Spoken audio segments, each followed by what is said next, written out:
You are sitting comfortably in your seat. You have paid in full. You have done nothing wrong.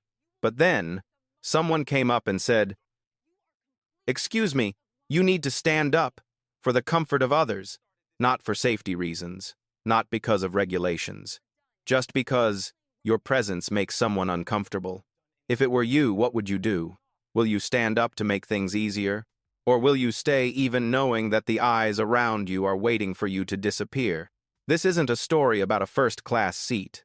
This is the story of a black man, a CEO, being asked to leave his seat simply because others think he doesn't belong there. And what makes this story even more painful is that it's not unfamiliar. You may have experienced it before, or witnessed it, or remained silent in the face of a moment like this. If one day you were asked to withdraw so that others would feel more comfortable, what would you choose? Stay with this story. And if you see yourself in it, please like, share, and subscribe to the channel so we can begin together. O'Hare Airport in the early morning has a very unique rhythm. Not as hurried as rush hour, not as quiet as at night. Just a faint interplay between sleep-deprived people and flights yet to take off. Marcus Ellison stood in the security line, his hand resting lightly on the strap of his worn, dark brown leather bag. The bag wasn't expensive. It had no logo. It didn't look like something a successful businessman would wear. But Marcus had used it for 15 years, since the days when he flew economy class, sitting in a middle seat, struggling to open his laptop in a cramped space. He didn't pay much attention to his surroundings. Not because he was tired, but because he was used to it. Used to being watched. Used to having his gaze linger a little longer than necessary. A tall, well-built black man in his 40s wearing a simple gray jacket and clean but not shiny sneakers. No suit, no tie, no flashy watch. Unlike the people who usually frequent the VIP area. Marcus knew that. He knew it very well. As she approached the entrance to the Northway Atlantic First Lounge, the receptionist looked up. Her smile appeared a beat slower than usual, a very subtle beat. Unless you were a keen observer of people, you wouldn't notice. "Sir, may I see your boarding pass?" Marcus handed her the ticket. She looked at it, paused, looked again, then scanned the code. "Welcome, Mr. Ellison." She smiled, but her eyes still held a hint of unease. Marcus nodded in thanks and went inside. The VIP lounge was quiet with the faint scent of roasted coffee and new leather. Everyone seated there shared a similar demeanor, shoulders straight, backs pressed against their chairs.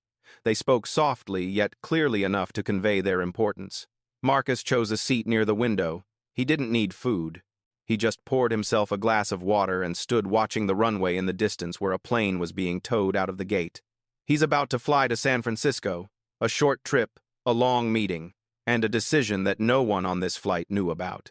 When it was time to board, Marcus was one of the last people to get on the plane. Not because he was slow, just because he didn't like the crowds.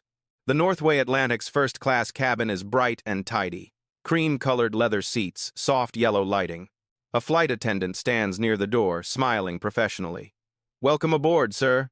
Marcus nodded and stepped into the narrow aisle between the seats. Each step he took echoed softly on the thick carpet.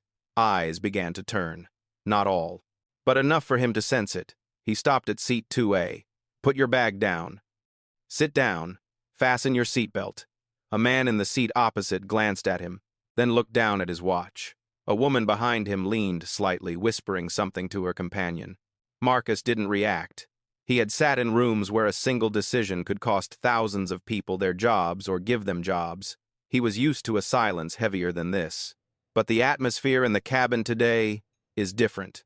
Not hostile, just unwelcome. The plane's doors were still open. Another flight attendant approached carrying a tablet. She stopped next to Marcus. "Excuse me, sir." Marcus looked up. "Yes," she looked at him, then at the chair, then back at him. "There might be a small issue with the seating." She spoke very softly, very politely, but there was something about her voice that sounded strangely familiar to Marcus. He nodded. "Sure. What seems to be the problem?" She smiled. But this time the smile didn't reach her eyes. "Let me just double-check something." She turned away and walked quickly towards the front of the cabin. Marcus leaned back in his seat. He looked up at the ceiling of the plane. He took a slow breath. He didn't know what was about to happen, but a very clear premonition was rising in his chest, a feeling he'd had many times in his life. and it was never a good thing. Marcus Ellison remained seated in seat 2A. But from that moment on, this flight was no longer an ordinary flight. Marcus Ellison isn't the type to dwell on the past. Not because the past was painful, but because he spent so many years learning to move on instead of looking back. But there are moments when the present unintentionally touches a very old spot in the heart, and memories will automatically open up without needing permission. For some reason, the soft leather seat beneath Marcus's back reminded him of a hard plastic seat in the back row of an old bus in South Chicago nearly 30 years ago. Marcus was only 12 years old that day. He sat by the window, clutching his worn backpack. It was drizzling outside. Inside the vehicle, an elderly woman stood in the aisle, her hand gripping a metal bar, her eyes fixed straight ahead. Marcus stood up, without hesitation, without needing any prompting. "Ma'am, you can take my seat." The woman paused for a second, then she smiled very gently. But the bus driver did not. He glanced in the rearview mirror, frowning. "Sit back down, kid." Marcus stood still. "She needs it more than me," he said, his voice low but clear. An uncomfortable silence fell over the car. Finally, the woman shook her head, gently declining. Marcus sat down. But from that moment, he learned his first lesson about the adult world. Doing the right thing isn't always welcomed. 30 years later, Marcus Ellison still carries that lesson with him. He grew up in a not-so-wealthy family.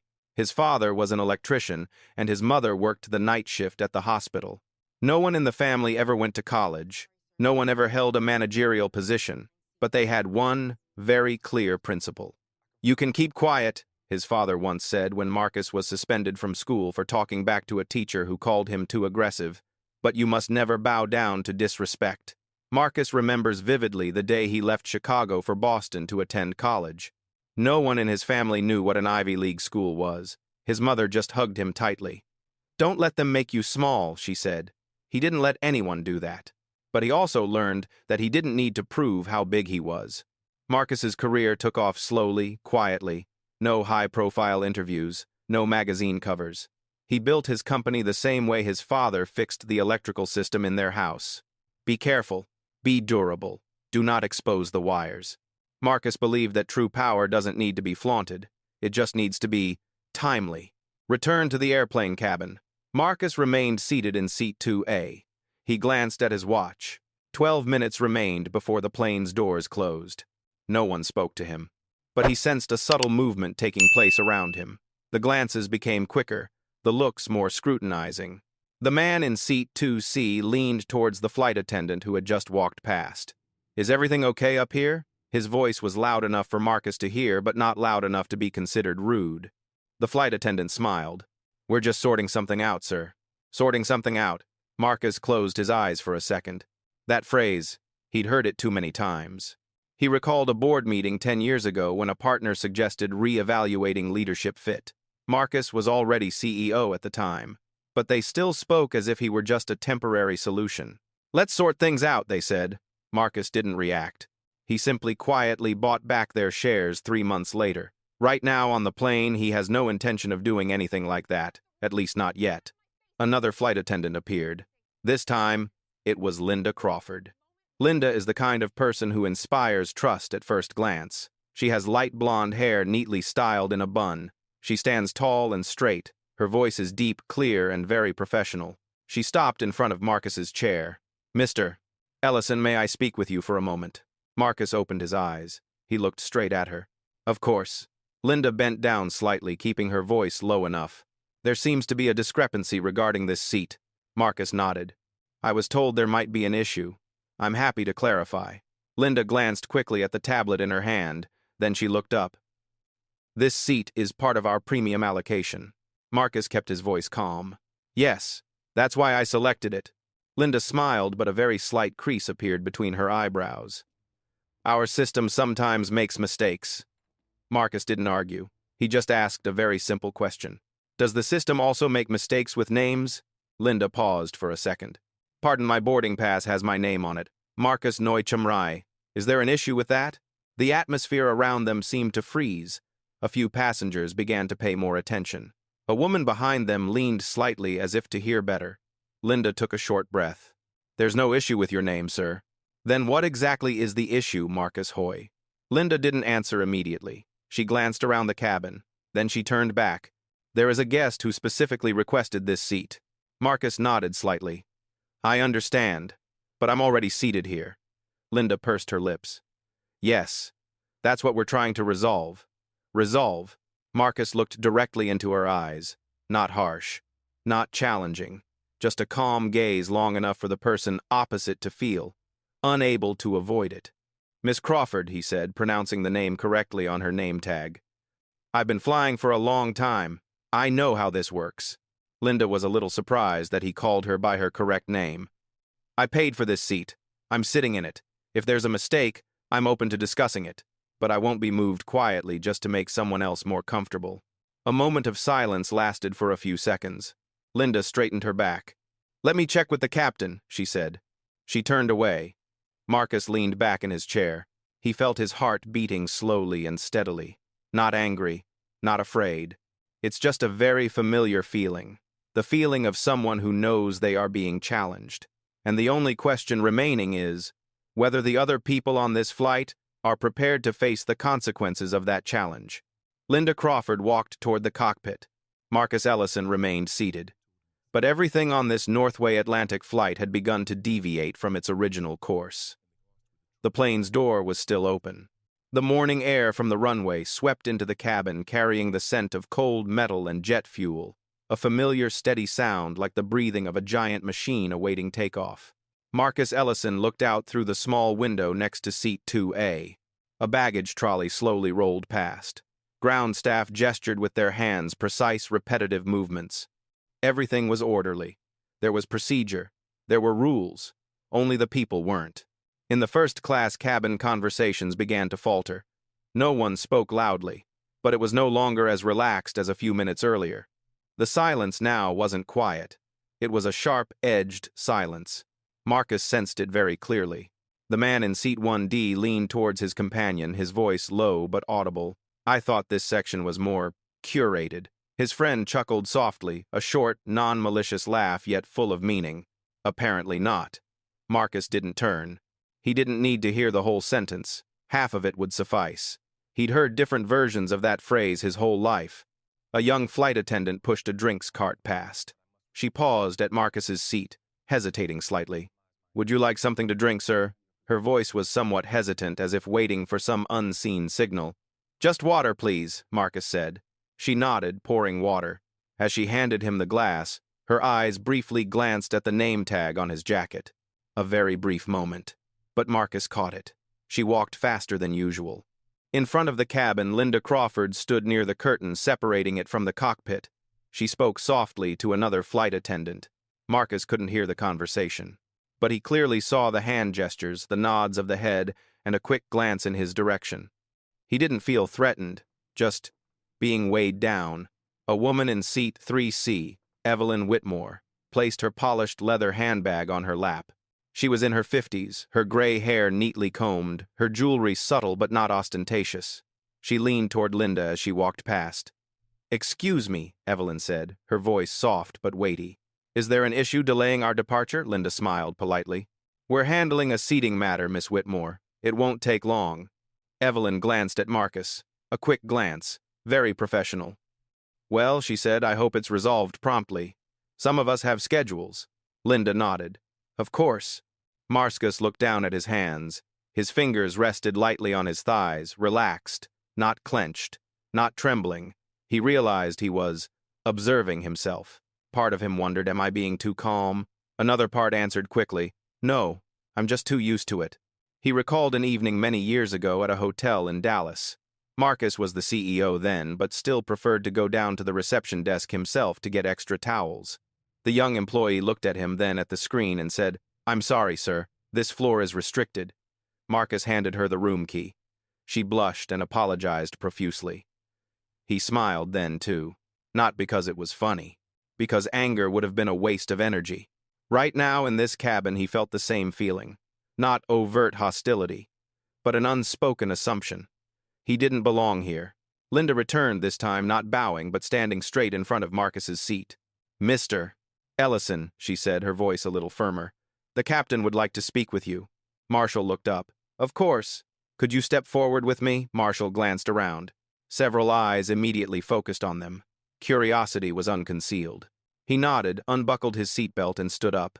The leather seat bounced gently behind him, making a very soft sound, but in that moment it sounded like a final pause.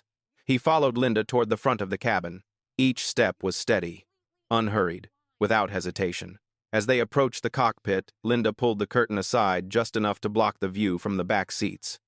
"Captain Hayes is finishing a checklist," she said. "He'll be out in a moment." Marcus nodded. In that brief wait, he saw his reflection on the matte metal surface of the cockpit door. A tall, broad-shouldered man with a calm face. Nothing in the image suggested weakness, but neither did it scream authority. Perhaps that was what was bothering them, he thought. The cockpit door opened. Robert Hayes, the captain, stepped out. He was nearly 60, with salt and pepper hair and a neat build. His gaze swept over Marcus, then stopped. Sir Hayes said, his voice low. "I'm told there's some confusion about your seat." Marcus didn't reply immediately. He looked directly at the captain. "I'm not confused," he said. "But I'm happy to help clear things up."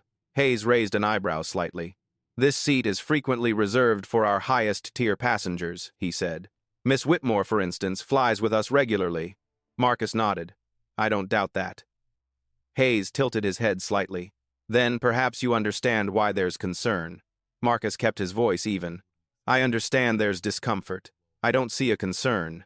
Hayes let out a short sigh. "Our crew believes there may have been a booking error." Marcus looked directly at him. "Do you believe that?" The question wasn't loud, not harsh, but it hung between them like an unnamed challenge. Hayes was silent for a second. "Our responsibility," he said slowly, "is to ensure a smooth experience for all passengers." Marcus nodded. "I agree. And sometimes," Hayes continued, "that requires flexibility." Marcus tilted his head slightly. Flexibility from whom the atmosphere became thick. Linda stood beside him, her hand lightly gripping the tablet. Mrs. Evelyn Whitmore from seat 3C watched them, her gaze fixed on them. Hayes cleared his throat. "We're asking if you'd be willing to move to another seat." Marcus looked toward the cabin behind them, then back at Hayes, where he asked. Hayes didn't answer immediately.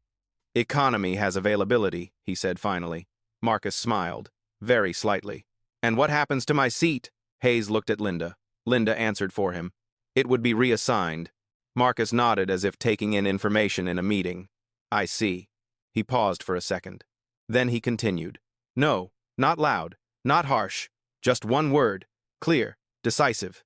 Hayes paused slightly. "Sir," he said, "I don't think you understand the situation." Marcus looked straight at him. "I understand it perfectly," he replied. "I just don't agree with it." A wave of silence spread through the cabin. Those nearby held their breath. Several phones were pulled out very quietly. Linda felt her heart race. Hayes straightened his back. "Then we may have a problem." Marcus nodded. "Yes," he said, "we might." The conversation ended not with a loud voice, but with a single word. And from that moment, this Northway Atlantic flight was no longer an ordinary journey. No one raised their voice. No one lost their temper. And that's what made the atmosphere in the cabin so stifling. Marcus Ellison still stood at the front of the first-class cabin, facing Captain Robert Hayes. There was no physical barrier between them, but an invisible force was slowly rising, an unnamed boundary, a boundary Marcus had crossed countless times in his life. Hayes crossed his arms behind his back, the posture of someone accustomed to being listened to, accustomed to his decisions not being questioned. "Mr. Ellison," he said, his voice low and slow as if speaking to a demanding passenger rather than an equal. "I don't think you're fully considering the inconvenience this is causing." Marcus looked at him. His gaze remained unchanged. "I am," he said. "I'm also considering the inconvenience of being asked to give up something I paid for." Hayes pursed his lips. "This isn't personal." Marcus nodded. "I know. It rarely is." The answer made Hayes pause slightly, not because she was offended, but because the statement felt uncomfortably true. Linda Crawford leaned back slightly, but close enough to hear every word. She felt her throat dry up. Things weren't following their usual script. Normally at this point, passengers would sigh. They would look reluctant. They would say something like, "Fine, if that's what it takes." But Marcus Ellison didn't. Evelyn Whitmore spoke from seat 3C, her voice soft but sharp. "Captain," she said, "I don't mean to interfere, but I've been flying Northway for over 20 years. I've never seen this kind of situation. Hayes turned to her, her expression softening noticeably. We appreciate your loyalty, Miss Whitmore. Marcus didn't miss that moment, the change in his voice, the natural softening. Evelyn continued, her eyes never leaving Marcus. I just hope we're not setting a precedent here. Marcus turned to her. What kind of precedent, he asked. Evelyn was slightly surprised by his direct response, but she maintained her composure. Well, she said that premium seating can be flexible. Marcus nodded slowly. I agree, he said. It should be flexible. For everyone. Not just when it's convenient.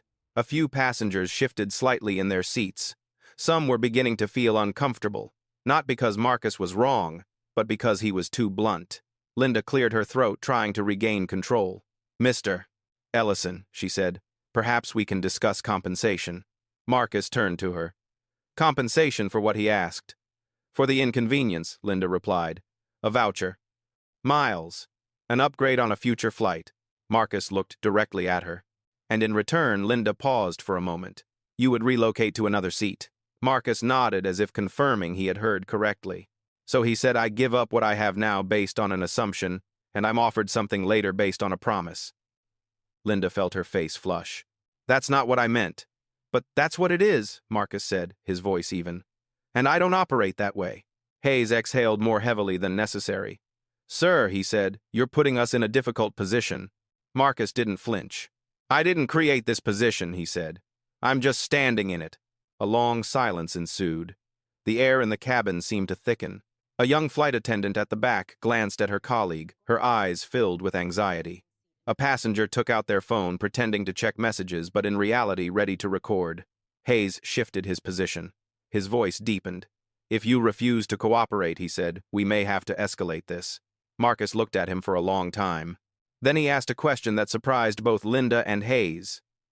Before you do, Marcus said, can you answer me one thing? Hayes frowned. What is it? Would this conversation be happening, Marcus? Asked, each word clear, if I were wearing a suit. The question fell like a heavy weight into the cabin. No one answered immediately. Evelyn Whitmore pursed her lips. Linda lowered her eyes to her tablet screen. Hayes looked directly at Marcus, but said nothing. Marcus nodded as if he'd received the answer. I didn't think so, he said softly. Hayes regained his composure. This has nothing to do with how you're dressed. Marcus smiled very slightly. Then you won't mind documenting this interaction, he said. In writing. Linda looked up. Documenting. Yes, Marcus said. I'd like a written explanation for why I'm being asked to move despite having a valid ticket and no safety issue. Linda opened her mouth, then closed it again. She'd never encountered this request. Not in this situation. That's not standard procedure, she said. Marcus nodded. Neither is this situation. Hayes crossed his arms. We don't have time for paperwork, he said. We need to depart. Marcus looked towards the plane door, which was still open. You have time, he said. You just don't want to use it. The atmosphere in the cabin began to shift from tense to uncomfortable. Some sighed. Some shook their heads. Evelyn Whitmore spoke again this time. Her voice was no longer as gentle as before.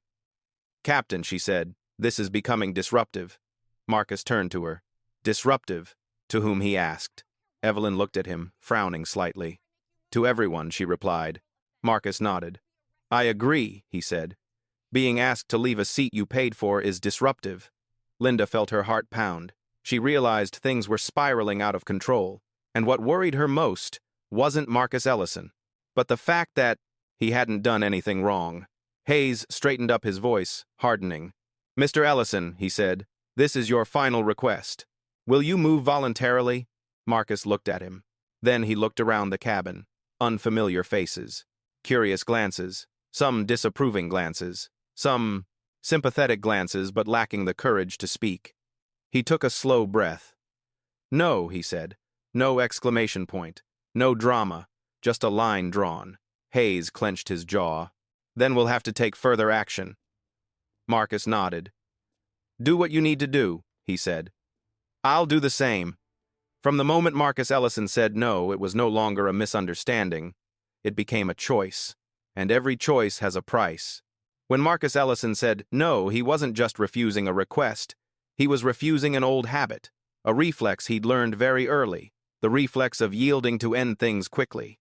He returned to seat 2, fastened his seatbelt, and placed his hands on his thighs.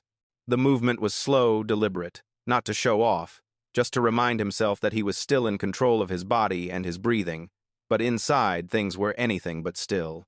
Marcus looked up at the ceiling of the plane. The soft yellow light shone down, highlighting the stitching on the leather seat. He noticed his heart was beating faster than usual. Not much, just enough to feel. This moment again, he thought. The moment he had to decide, to endure or to stand still. He remembered very clearly the first time he had chosen to stand still. It was when he was 28 in a conference room in New Jersey. Marcus was the CTO at the time, the only black person in the room. An investor interrupted his presentation, turning to a younger white colleague and asking, "Can you explain what he just said?" Marcus remained silent, not because he didn't know how to answer, but because he didn't want to make things awkward. That night he sat alone in his small apartment, staring at the blank wall, and for the first time he felt a little smaller. No one had taken anything from him, but he had given it away himself. From that day on, Marcus promised himself he would never again remain silent just to make others feel comfortable. In the first-class cabin, a soft cough escaped. A passenger shifted, fastening their seatbelt. The atmosphere was so tense that even the smallest sounds were audible. Linda Crawford stood in front, her back to Marcus. She was talking to another flight attendant, her voice low enough that no one could hear, but hurried enough to reveal her confusion. Marcus watched her back. He didn't hate Linda. In fact, he saw in her a familiar weariness. She wasn't evil, just someone who was too used to maintaining the existing order. And that order was rarely built for people like himself, Marcus thought. He looked over at Evelyn Whitmore. She was holding a magazine, but her eyes weren't reading. Her gaze occasionally flicked towards him, then away. Not angry, not hostile, just annoyed. Marcus understood that feeling. When the world doesn't operate the way you expect, you call it inconvenience. Part of him wondered, if I stood up, apologized, and walked to the back, would it end faster? Perhaps it would end. Perhaps everyone would breathe a sigh of relief. Perhaps the flight will depart on time, and perhaps nobody will learn anything. Marcus took a deep breath. He felt his back press against the seat, his feet firmly planted on the floor. A very real feeling. Very present. He wasn't fighting for this seat for comfort. He was fighting for what this seat represented, the right to be present without asking permission. He remembered his mother in her worn nurse's uniform, standing in the hospital hallway at 3 in the morning. His mother had said, "There will be days when you're very tired, and you'll think it's wise to give up a little for peace of mind. But if you give up your dignity, you'll be indebted to yourself." Marcus didn't want to incur any more debt. Linda turned around. She stood beside his seat, bowing lower than before. Her voice was softer, less harsh. "Mr. Ellison," she said, "I'm trying to help you." Marcus looked at her. His gaze held no reproach. "I know," he said, "but helping me would mean letting me stay." Linda pursed her lips. "You're making this harder than it needs to be." Marcus shook his head slightly. "No," he said, "I'm making it exactly as hard as it already is." Linda looked at him for a long time. Something in her eyes wavered, but then she sighed.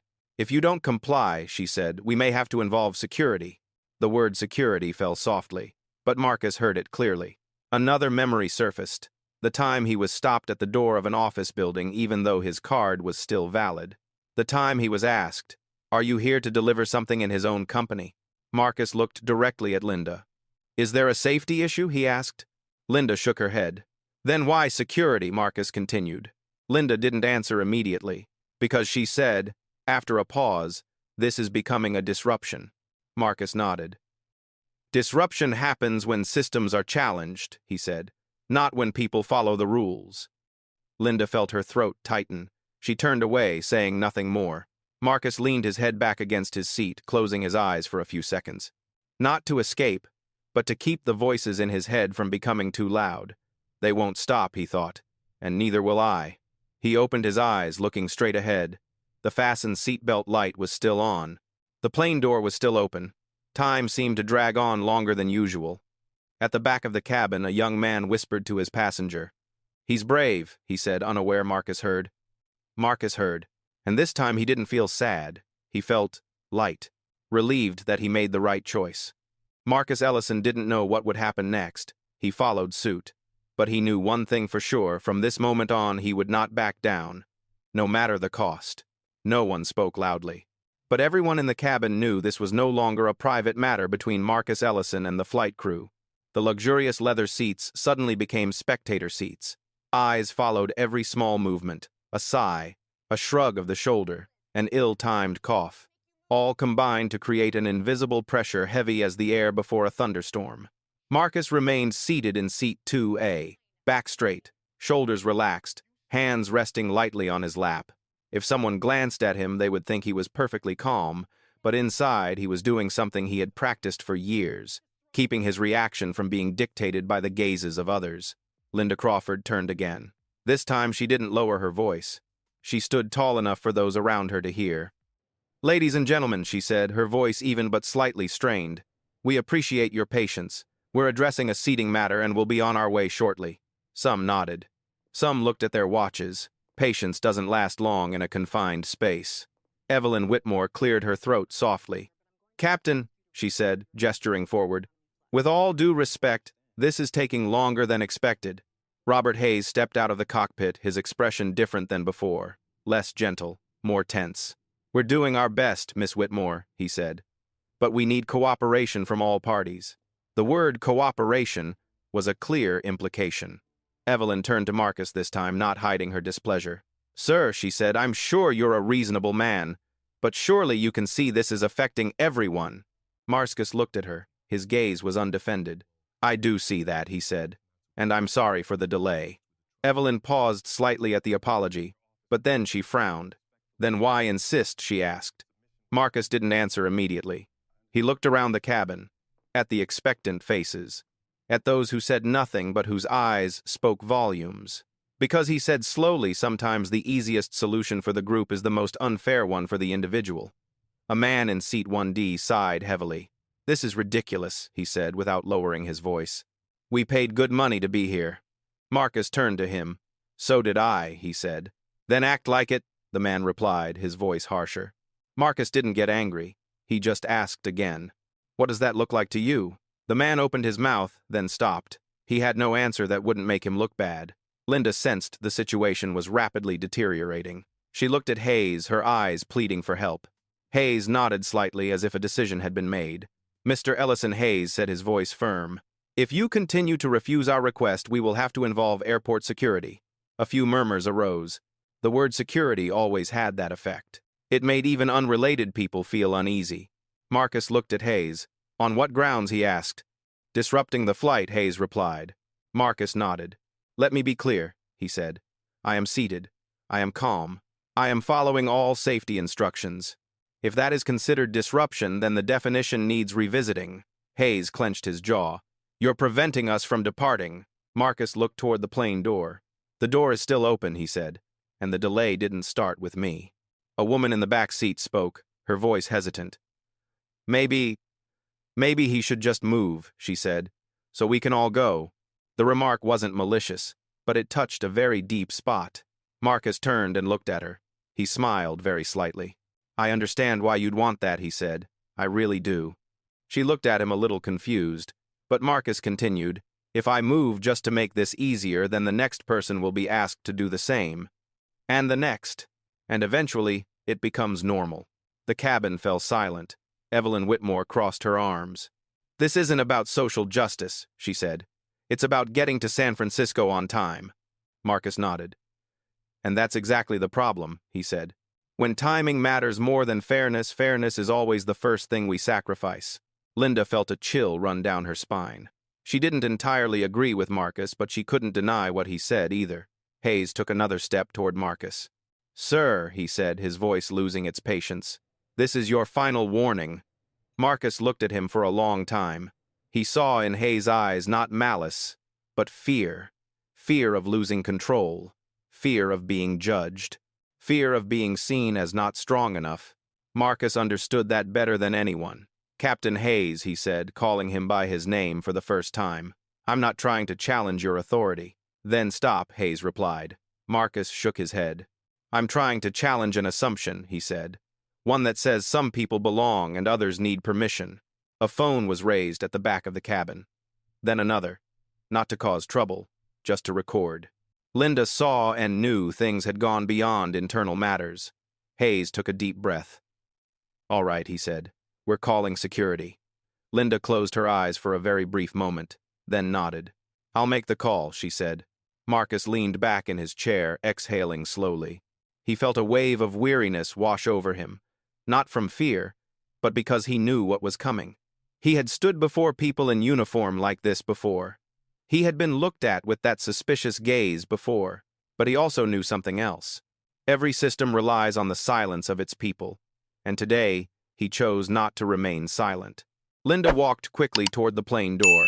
Hayes returned to the cockpit. The cabin fell into an even heavier silence than before. Evelyn Whitmore looked at Marcus, her eyes a mixture of frustration and curiosity. "You really think this is worth it?" she asked. Marcus looked at her. "Yes," he said, "I do. Even if you're escorted off." Marcus nodded. "Especially then." She said nothing more, just turned away. At the back of the cabin, a small voice spoke. "Good for him." Marcus heard it, and this time he smiled, not because of support, but because he knew he wasn't as alone as they thought. The security call had been made. First-class cabin was no longer a luxurious space. It had become a place of judgment, and Marcus Ellison is standing right in the middle of that storm. Airport security didn't arrive immediately. That wait was the most unpleasant part. First-class cabin fell into a strange state. No more arguing, no more persuasion. Only waiting, a waiting that makes people say things they would normally keep to themselves. Marcus Ellison sat still in seat 2A. The overhead light shone directly down on him, making him a fixed point amidst the small movements around him. People no longer looked at him furtively. They looked straight at him, openly, as if he were a problem that needed to be solved before the flight could continue. Evelyn Whitmore set down her magazine and crossed her arms. "I've never experienced anything like this," she said, loud enough for the whole row of seats to hear. "This is unacceptable." Marcus turned to her. "What part of it?" he asked. Evelyn paused slightly at the direct question. "All of it," she replied. "The delay, the tension, the scene." Marcus nodded. "I agree," he said. "It shouldn't be this way." A man in the seat in front chuckled dryly. "Then end it," he said. "Get up and let us go." Marcus looked at him, not angry, not defensive. "You're asking me to disappear," he said, "so you don't have to feel uncomfortable." The man shrugged. "That's not my problem." Marcus nodded. "Exactly," he said, "and that's why it keeps happening." Linda Crawford returned to the cabin. This time she couldn't maintain her composure. Her steps were quick, her shoulders stiffened slightly. She stood in the aisle looking at Marcus. "Sir," she said, her voice higher than before. "Security is on the way." A few passengers breathed a sigh of relief.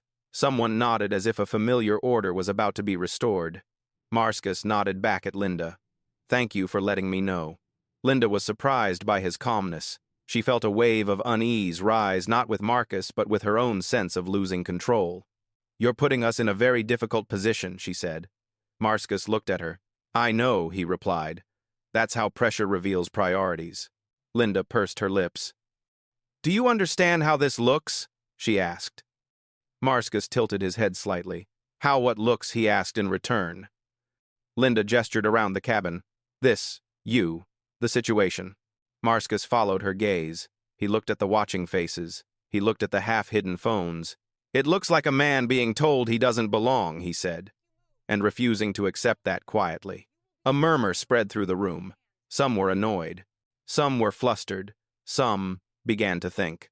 Robert Hayes stepped out of the cockpit, his face as hard as stone. "Sir," he said, his voice louder than before, "you are now being disruptive." Marcus turned to him. "Captain Hayes," he said, "can you explain how?" Hayes didn't hesitate. "You're refusing a direct instruction from the flight crew." Marcus nodded. "Yes," he said, "because that instruction violates the contract I paid for." Hayes took another step, his voice sharper. "You don't get to decide that." Marcus looked him straight in the eye. "And you don't get to ignore it." The air in the cabin was so tense it could have been ripped to shreds. Evelyn Whitmore shook her head, her voice becoming sharp. "This is embarrassing," she said. "For everyone." Marcus turned to her. "Embarrassment," he said, "is often what we feel when something true is said out loud." A woman behind him covered her mouth as if not wanting anyone to see her reaction.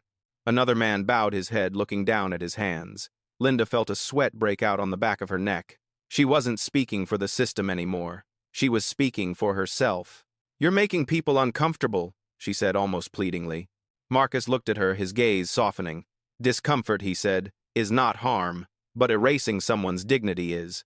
"Eitsk," came from the front. An older passenger shook his head. "This is why we can't have nice things," he said. Marcus heard it, and this time he stood up. Not abruptly, not shocking, just a slow, deliberate movement. The cabin fell silent. He stood tall in the aisle, taller than those seated around him, but he didn't use his height to dominate. He used it to be present. "I'll say this once," Marcus said, his voice not loud but clear. "And then I'll sit back down." Hayes opened his mouth to interrupt, but Marcus raised his hand slightly, not to command, but to ask permission. "I'm not here to cause trouble," he said. "I'm not here for special treatment. I'm just here to keep what I paid for and not to harm anyone." He looked around the cabin. "If my presence makes some people uncomfortable," he continued, "it's not my fault." A long silence followed. No applause. No protest. Only the heavy silence of those who had just been reflected in an unwanted mirror. Marcus sat down. Just then, 2 security officers appeared at the plane door. Dark blue uniforms. The belt was heavy. His eyes were accustomed to handling situations. Linda turned to them immediately. "Over here," she said, her voice urgent. One of them stepped forward, looking at Marcus. "Sir," he said, his voice low. "Neutral. We've been informed there's a disturbance." Marcus looked at him. "Is there?" he asked. The security guard looked around the cabin. Eyes turned toward Marcus. A few very slight nods. "Yes," he said. "There appears to be." Marcus nodded. "Then I'll cooperate," he said. "As long as we're clear about what's happening." "Which is?" the security guard asked. "That I'm being removed," Marcus said, "not because I did something unsafe, but because I wouldn't make myself smaller." Linda felt her heart pound. Hayes turned away.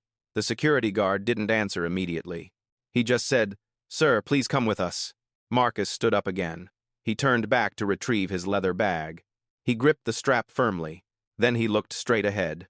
No lowering of his head, no anger, no apology. As he walked toward the door, a small voice called out from behind him. "I'm sorry." Marcus didn't turn. He knew the person wasn't apologizing to him. They were apologizing to themselves. He stepped out of the cabin. The airport corridor light shone in cold and white. The airplane door closed behind him with a dry thump. In that moment, Marcus Ellison was no longer a passenger. He became a story. And stories like that don't end at the airplane door. Marcus Ellison was escorted out of first class in silence. But that silence wasn't the end. It was only the beginning of a reversal that no one on this flight had anticipated. The corridor connecting to the plane was colder than Marcus Ellison had imagined. Not the cold of the weather, but the cold of the metal walls, the emotionless white lights, the space designed for people to pass through, not to stay in. The airplane door closed behind him. No noise, no drama, just a dry, decisive sound, as if his presence had never been needed on that flight. 2 security guards stood a step away from Marcus. They didn't touch him. They didn't push him. But they didn't leave either. They were doing their job, maintaining distance, maintaining order. "Sir," one of them said in a neutral voice, "we'll need you to come with us." Marcus nodded. "Of course," he replied. They began walking down the corridor. Marcus's shoes clicked softly on the floor. That sound in the empty space was more noticeable than usual. Each step seemed to remind him that he was moving away from something. Not a first-class seat, not a flight. But it's just an assumption. The assumption is that if you do everything right, you will be treated right. Marcus wasn't angry. That emotion had come and gone a long time ago. What he felt at that moment was a deep, very familiar weariness. The kind of weariness of someone who understands they've just been forced to shoulder an argument that shouldn't have existed. They stopped in a small area near the gate. There were no seats, just a glass wall overlooking the runway. Outside, another plane was taxiing. Its engines roared, then faded into the distance. "Please wait here," the security guard said. "We'll need to file a report." Marcus nodded. He set the leather bag down on the floor and leaned against the wall. The cold glass behind him sent a slight shiver down his spine. He crossed his arms over his chest, then released them. None of the positions felt truly comfortable. Beyond the glass, the world goes on. Trailers, ground staff, tiny people moving within processes far larger than themselves. Marcus watched the scene and chuckled softly. No one heard, no one needed to hear. The system always runs smoothly, he thought, until it met a human who refused to disappear. He remembered an evening many years ago when he was a freshman. Marcus had been held back by a professor after class. "You're very articulate," the professor said. Surprisingly so. Marcus just stood there speechless, unsure whether to thank him or object. Now, standing in this cold corridor, he understood very well what that feeling was like. It's not about being hated, it's about being surprised by their existence. One of the two security guards glanced at Marcus. His gaze wasn't stern, just curious. "Mind if I ask you something?" he said. Marcus turned around. "Go ahead. Why didn't you just move?" he asked. "It would have been easier." Marcus looked at him, without judgment.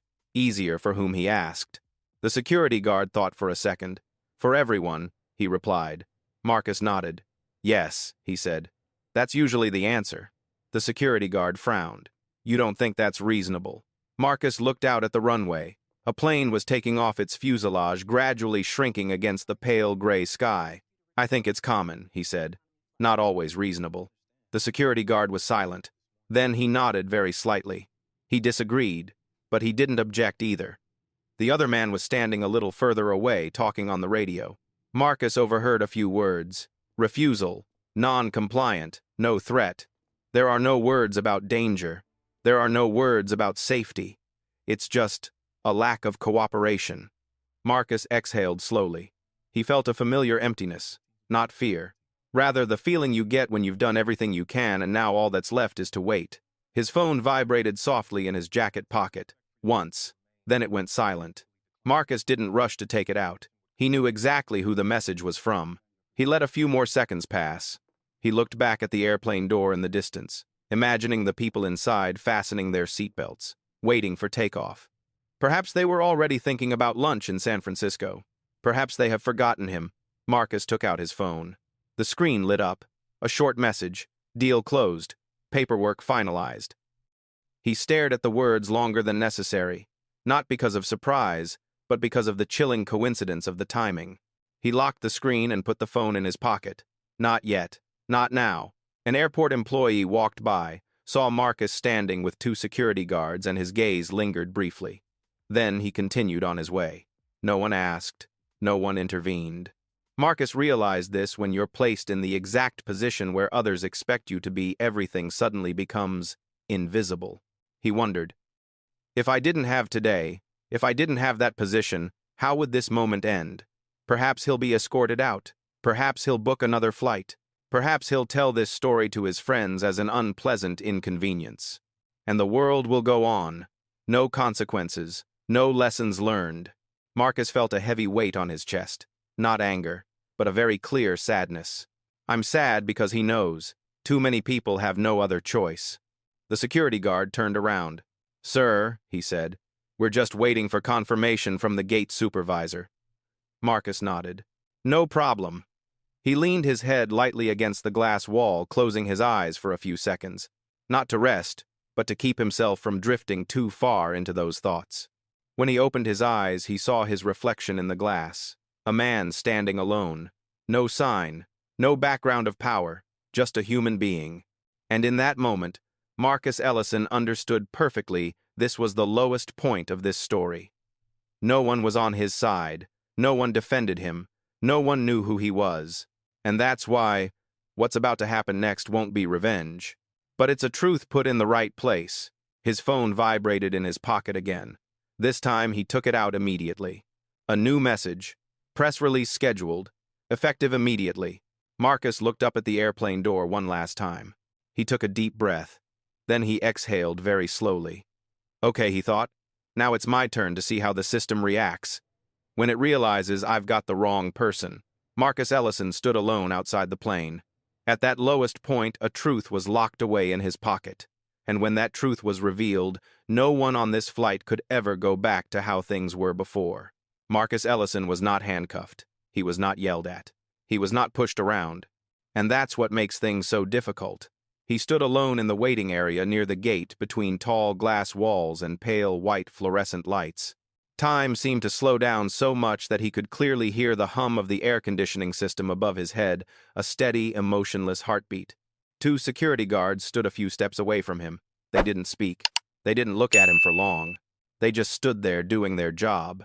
Marcus understood that. He never blamed those caught in the middle. He set the bag down beside his feet, then sat down on an empty metal chair. The back of the chair was cold, uncomfortable, but he didn't move. He wanted to fully experience this moment without avoiding it. This is when many people will get angry, he thought, or collapse. Marcus didn't do both. He closed his eyes, letting his mind drift more slowly. Uninvited images came flooding in. One winter morning many years ago, when he was a young engineer, Marcus stepped into the elevator of an office building in downtown Chicago. An older white woman followed him in. As the elevator doors closed, she looked at him, then clutched her handbag tightly. Marcus stood still. He said nothing. He did nothing. He just stood there. When the elevator doors opened, she hurried out without looking back. Marcus remembered watching her retreating figure and wondering, what had I done to scare her? That question haunted him for years. Now, sitting in this waiting area, Marcus no longer asks that question. He stopped questioning himself about other people's fears a long time ago. The phone in his jacket pocket vibrated softly. Marcus took it out. Not a call, just an internal notification. The familiar logo appeared. Ellison Dynamics. Internal notice. He didn't open it right away. Not because he was nervous, but because he wanted to keep this moment separate from everything else. If I open it now, he thinks what just happened on that plane will take on a completely different meaning. He put his phone away. Marcus looked toward the runway through the glass. The Northway Atlantic flight hadn't left the gate yet. He saw the aircraft door was still attached to the jet bridge. The lights hadn't switched to taxiing mode. Perhaps they are waiting. Waiting for security to finish their report. Waiting for a final decision. Marcus didn't expect them to apologize, nor did he expect them to change their minds. What he longed for deep down was clarity. It's clear why this happened. And it's clear who will be held responsible. One of the two security guards stepped closer. "Sir," he said, his voice low, "can I ask you something? Off the record." Marcus looked up. "Sure. Does this kind of thing happen to you often?" he asked. Marcus didn't answer immediately. He thought for a moment. "Less than it used to," he said. "More than it should." The security guard nodded slowly. He didn't smile, but his eyes softened. "Yeah," he said. "I've seen it." Marcus looked at him. "Then you know," Marcus said, "why moving wasn't really an option." The security guard breathed a sigh of relief. "I got it," he said. "Doesn't make my job easier. But I get it." Marcus nodded. "Thank you." He returned to his original position. Silence returned, but this time it wasn't as heavy as before. Marcus felt he was standing at a very special point, a point he had been to several times in his life. The middle ground between anger and determination. He recalled the board meeting 6 months ago when the deal with Northway Atlantic was brought up. Many objected not because of the numbers, but because of the timing. "Is now really the right time?" they asked. Marcus said very little then. Just one sentence. "There's never a right time to fix a broken culture. There's only the time you choose." He didn't know he would have to confront that culture so soon, and in this personal way. The phone vibrated again. This time it was a call. David Reynolds. Marcus closed his eyes for a second. Then he picked up the phone. "David," he said. Marcus David's voice rang out calm but with a clear undercurrent. "We just pushed the final confirmation. It's public now." Marcus didn't answer immediately. "Timing?" he asked. 5 minutes ago," David said. "Financial networks are already picking it up." Marcus opened his eyes. He stared straight at the plane. "Good," he said. "Where are you?" David asked. Marcus smiled very slightly. "Standing exactly where I need to be," he said. David was silent for a moment. Then his voice lowered. "Did something happen?" Marcus didn't go into detail. He just said, one sentence. "I was asked to move," he said. "I didn't." David understood immediately. Marcus didn't need to say anything more. "Do you want me to make some calls?" David asked. Marcus shook his head, though David couldn't see it. "Not yet," he said. "Let's see how far they take this." David exhaled. "All right," he said. "But just so you know, the directive is active." Marcus nodded. I know. The call ended. Marcus put the phone in his pocket. He stood up and moved closer to the glass door. He felt no satisfaction, no sense of victory. What he felt was a cold, detached composure. It's not that I've changed, he thought, but the context is about to change. He knew what would happen next, not every detail, but the general trajectory. When a system realizes it has just wrongly treated the wrong person, the first reaction is always denial. Then came the panic. Then came the corrections. Marcus didn't need to push it, he just needed to stand still. A voice boomed from the airport loudspeaker. Attention passengers on Northway Atlantic Flight 217 to San Francisco. Marcus didn't listen any further. He knew the announcement wasn't for him, not anymore. He turned his back to the glass door, looking down the hallway. The two security guards were still there. But their eyes were different, no longer vigilant. Instead, they were expectant. Marcus realized that, and in that moment he understood this silence is about to end. Not through shouting, not through revenge. And this is based on an undeniable truth. Marcus Ellison stood in the middle of the airport, calmer than ever. Inside his jacket pocket was a truth already revealed. And it was only a matter of time before those on that flight realized what mistake they had made. Marcus Ellison didn't need to look at his watch to know that time was passing in an unusual way. At the airport, everything was usually very precise. Boarding, pushback, taxi, takeoff. Every step had markers, signals, and announcements, but the Northway Atlantic flight remained stationary. Marcus leaned against the glass, railing, his hand resting lightly on the cold metal bar. He saw the baggage cart had long since left, but the jet bridge was still connected to the aircraft door. The indicator lights remained unchanged. There was no sign of movement preparing for taxiing. They're waiting for something, he thought. Two security guards standing nearby began a brief exchange over their walkie-talkies. Their voices were low, rapid, and no longer monotonous as before. Marcus couldn't hear every word clearly, but he could hear the rhythm of newly emerged information. One of them glanced at Marcus, then quickly turned away as if realizing something shouldn't be looked at for too long. Marcus didn't ask. He had learned that when a system starts to waver, it's best to let it reveal itself. Inside the plane, the conversation was also taking a different turn. Linda Crawford stood in the aisle of the first-class cabin, tablet in hand. The screen in front of her had just updated. Not a flight schedule, not passenger information, but an internal announcement that had been pushed to a high-priority level. Urgent corporate update, Northway Atlantic. Linda frowned. Announcements like this usually only appear when there's a serious incident, a merger, an investigation, or a change in leadership. She touched the screen. Only a headline appeared. Ellison Dynamics completes acquisition. Effective immediately. Linda paused. That name sounds very familiar. Ellison. She swallowed hard and scrolled further down. The announcement was brief, dry, and had the standard tone of a legal department. Marcus Ellison appointed executive chairman, all operational units to comply with new governance directives. Linda felt the blood draining from her body very quickly. Marcus Ellison, she repeated the name. Then again. Then she looked over at seat 2A. It was now empty. A chilling sensation ran down her spine. That's impossible.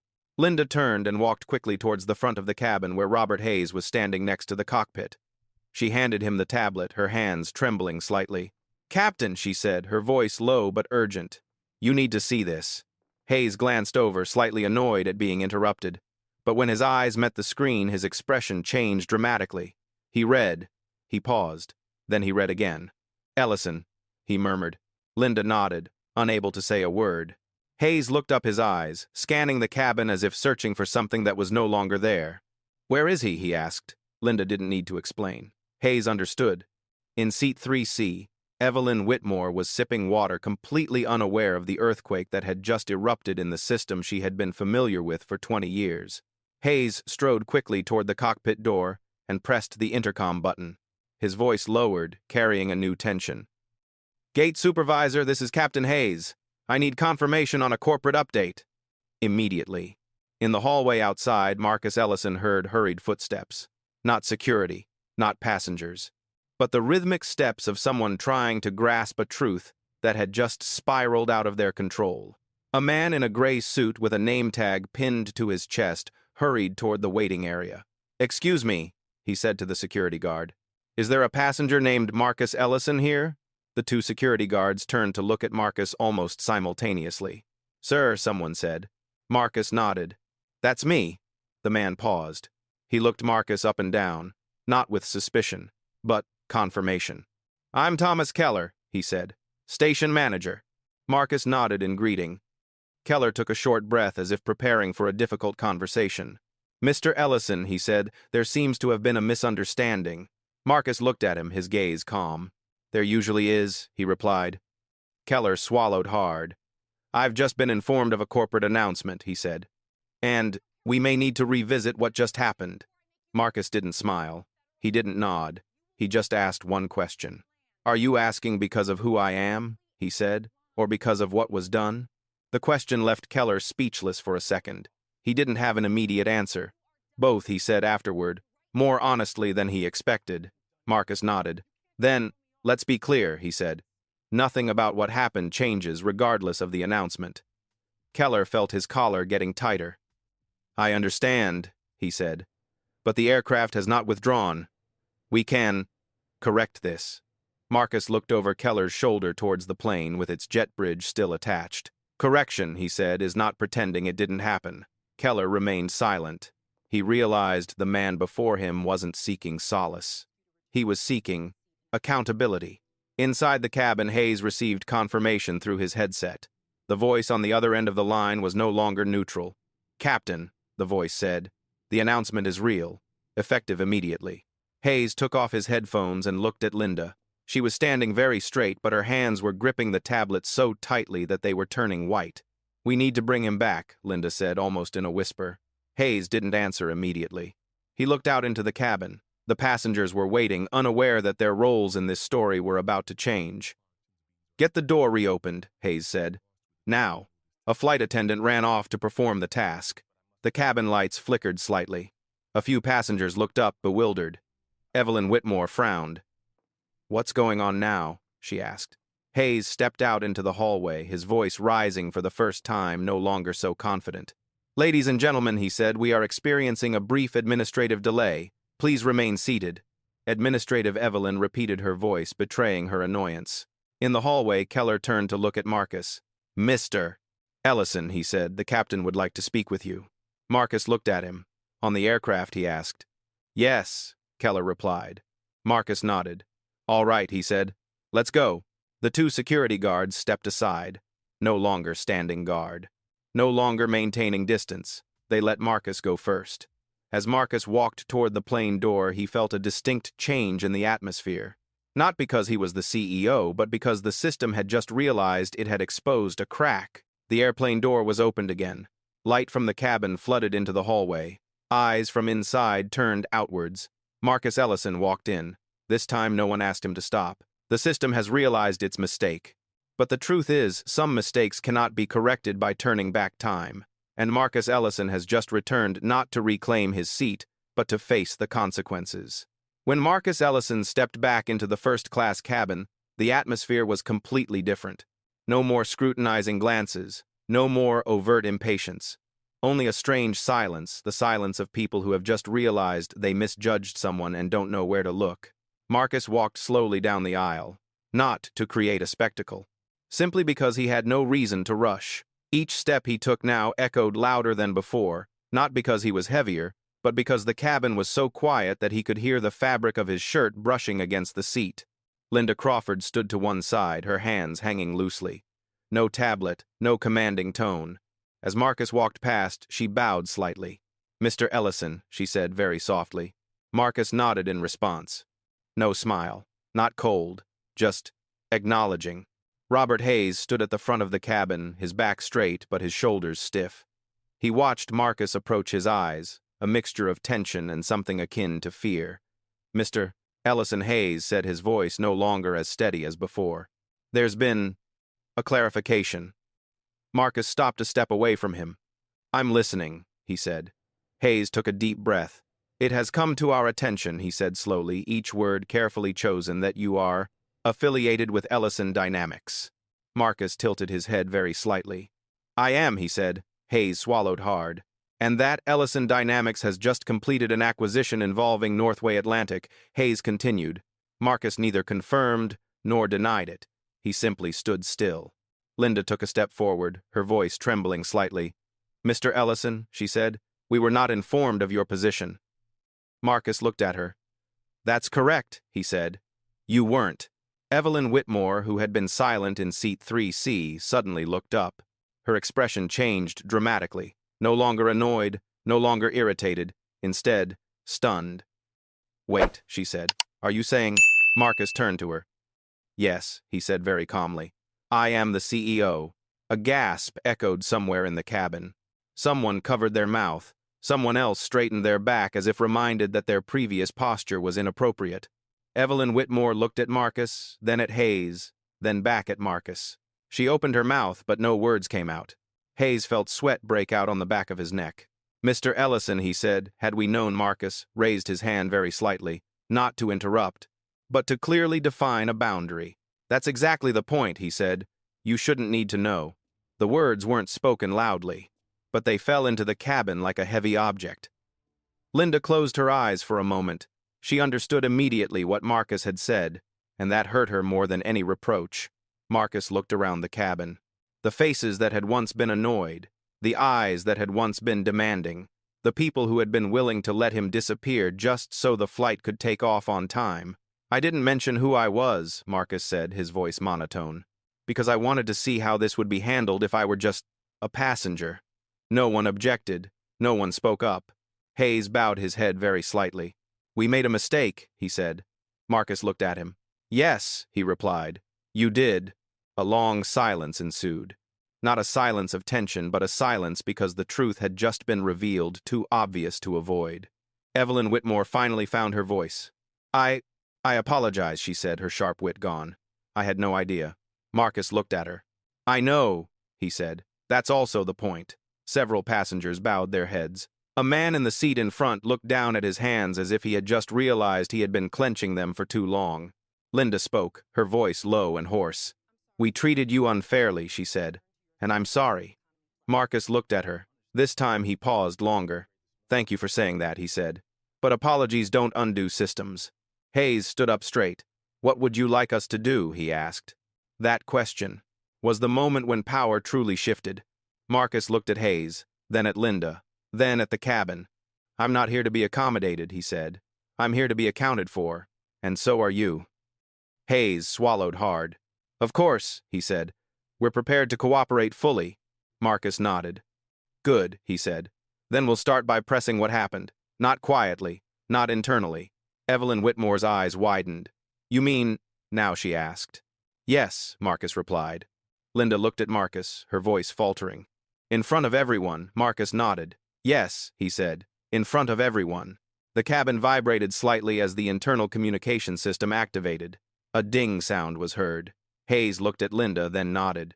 "Ladies and gentlemen," Hayes said, his voice echoing throughout the cabin, this time not that of a commander but of someone in charge. "We need to address something before we proceed." No one moved. No one looked at their watch anymore. Marcus stood slightly to one side, not in the center, but all eyes were still on him. Hayes continued. "Earlier today, he said a passenger was asked to leave his seat under circumstances that were inappropriate and unjustified." A few murmurs arose.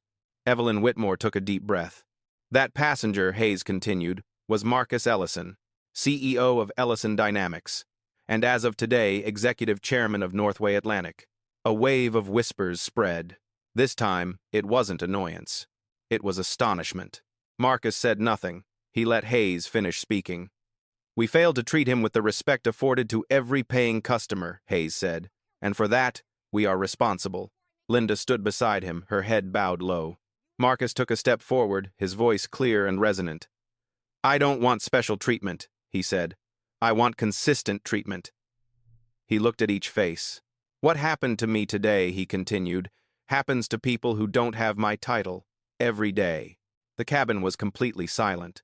"And they don't get to come back on the board," Marcus said. "They don't get an announcement. They just disappeared." A woman at the back of the cabin began to cry very softly.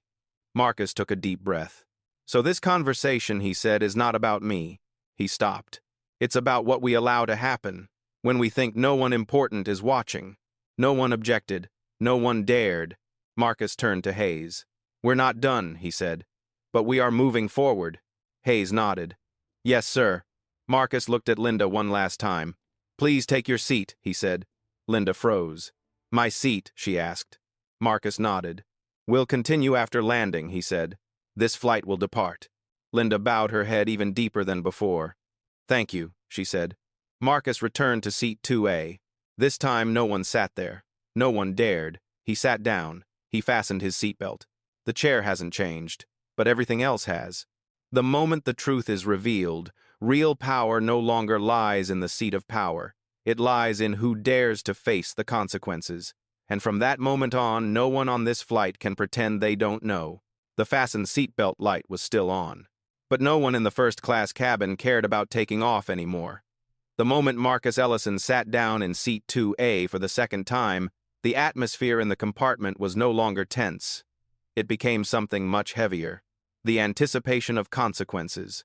Robert Hayes stood in the aisle, his arms at his sides. He didn't look at the passengers. He stared straight ahead as if bracing himself for something inevitable. Linda Crawford sat in the nearest flight attendant's seat. Her back was straight. Her hands rested on her lap. Her face remained calm, but her eyes betrayed her anxiety. Marcus took off his watch and put it in his jacket pocket. It was a small habit of his whenever he was about to enter an important meeting. Not to show off his power, but to remind himself to listen more than he spoke. Captain Hayes Marcus said, his voice low but clear enough for the cabin to hear. Before we taxi, I'd like to clarify something. Hayes turned around immediately. Yes, Mr. Ellison. Who authorized the decision to remove me from my seat? Marcus asked. The question is very specific. No emotion. No speculation. Hayes swallowed hard. I did, he said, in consultation with the lead flight attendant. Marcus nodded. And on what basis, he asked further. Hayes was silent for a moment. Operational discretion, he said. Marcus looked at him. Operational discretion, he repeated. Does that include overruling a valid ticket without a safety concern? Hayes didn't answer immediately. Linda took a deep breath. No, Hayes said afterward. It does not. Marcus nodded, acknowledging the observation. Thank you, he said. Now we're aligned. Evelyn Whitmore sat up straighter. She was beginning to understand that this conversation wasn't a show of force. It was a public, ethical audit. Marcus looked over at Linda. Miss Crawford, he said, you initiated the request to move me. Why? Linda looked up. She opened her mouth, then stopped. She understood that any evasive answer would be meaningless. I believe she said slowly that accommodating a long-standing VIP passenger would reduce disruption. Marcus nodded. And what assumption informed that belief? He asked. Linda gently clasped her hands together. That the situation would escalate, she said. If you remain. Marcus looked at her, his gaze not harsh. Escalate how? He asked. Linda was silent. Then she said what she had been avoiding, saying from the beginning. By making others uncomfortable, she said. Marcus nodded. So the solution, he said, was to make me disappear. Linda bowed her head. She didn't object. Marcus turned to Hayes. Captain, he said, at any point did anyone assess whether the discomfort was rooted in a policy issue or a perception issue? Hayes shook his head. No, he said. Marcus nodded again. He wasn't taking notes. But everyone understood this was being recorded elsewhere. Thank you, Marcus said. That's all I needed. Hayes paused for a moment. That's it, he asked. Marcus looked at him. For now, he replied. A few passengers exchanged glances. They awaited an order, a punishment, a moment of outburst. But Marcus did nothing. He pressed the call button for the flight attendant. A ding sound rang out. Linda immediately stood up instinctively.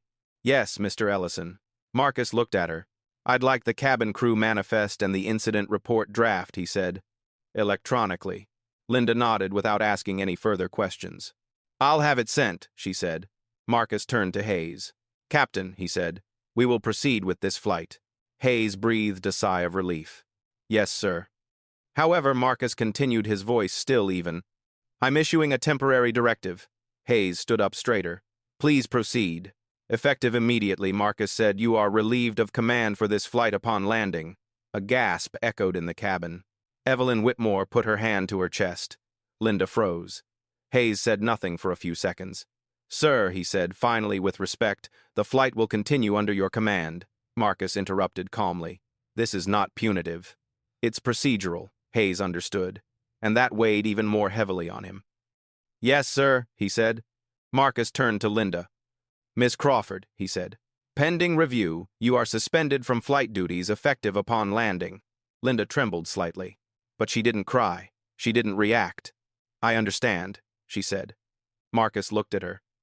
This is not a verdict, he said. It's a pause. Linda nodded. This time she looked directly at Marcus. Thank you, she said, for saying that. Marcus returned to the cabin. Ladies and gentlemen, he said, addressing the passengers directly for the first time. This flight will depart shortly. No one objected. No one complained about the time anymore. What you testified today, Marcus continued, will be reviewed. Not quietly, and not selectively. He paused for a moment. I don't expect applause, he said. I expect reflection. The cabin was completely silent. Evelyn Whitmore took a deep breath, then spoke. Mr. Ellison, she said. May I say something? Marcus nodded. I was wrong, she said. Not because of who you are, but because of how easily I asked you to give something up for my convenience. Marcus looked at her. Thank you for saying that, he said. That's how change starts. Hayes returned to the cockpit. Linda sent out the documents. The other flight attendants quietly resumed their work, but no one was working as they used to. When the airplane door closed for the second time, the sound was completely different. Not dry and harsh, but heavy with meaning. The plane began to taxi. Marcus leaned back in his chair. He didn't feel victorious, only responsible. Responsibility to those who were not on this flight. Responsibility to those who were once asked to make things easier. He looked out the window. The runway drifted slowly below. Power, he thought, wasn't about silencing others. It is about forcing the system to tell the truth. The decision had been made. Quietly, emotionlessly, but enough to change the trajectory of many lives. And as the plane lifted off, no one in the cabin doubted that this story was only halfway through. The plane had stabilized at cruising altitude. The seatbelt signs went off, but no one stood up immediately. The first-class cabin was enveloped in a strange atmosphere, no longer tense but not yet exactly relieved. Everyone understands the flight is on, but the story isn't. Marcus Ellison sat quietly in seat 2, his hand resting lightly on the armrest. He gazed out the window at the endless stretches of white clouds. At this altitude, everything below seemed small. The city, the people, and even his once big ego. But Marcus wasn't seeking that distance. He was waiting. The tablet on the desk lit up. A file had just arrived. Cabin crew manifest and incident summary. Draft. He opened it, scrolled slowly. Didn't miss a single line. Name, title, time, action. Every detail is cold, precise, and emotionless. Marcus liked that approach. Justice, if it is to endure, cannot rely on emotions. He pressed the internal call button. Miss Crawford, he said, his voice calm. Could you come here, please? Linda Crawford rose from her seat as a flight attendant. She walked slowly. There was no longer any sense of haste, no longer any role of shielding the system, just a person preparing to face the consequences of the choices she had made. Yes, Mr. Ellison, she said. Marcus turned the tablet towards her. Is this accurate? He asked. Linda looked at the screen. She read. Her lips were pressed together. Yes, she said. It is. Marcus nodded. Do you see anything missing? He asked again. Linda hesitated for a second. Then she pointed to a line. This part, she said. It says the decision was made to maintain passenger comfort. Marcus looked at her, and he asked. Linda took a deep breath. It should also say, she said, her voice low, that the discomfort was assumed. Not verified. Marcus nodded. Thank you, he said. Please add that. Linda complied. Her fingers trembled slightly, but she didn't flinch.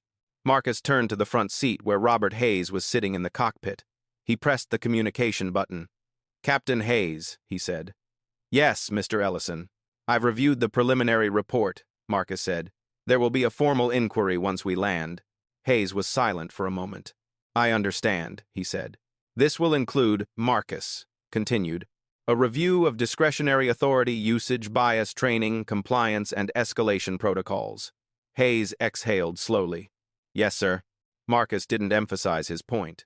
He didn't threaten, but every word he spoke carried the weight of a carefully considered decision. He ended the communication.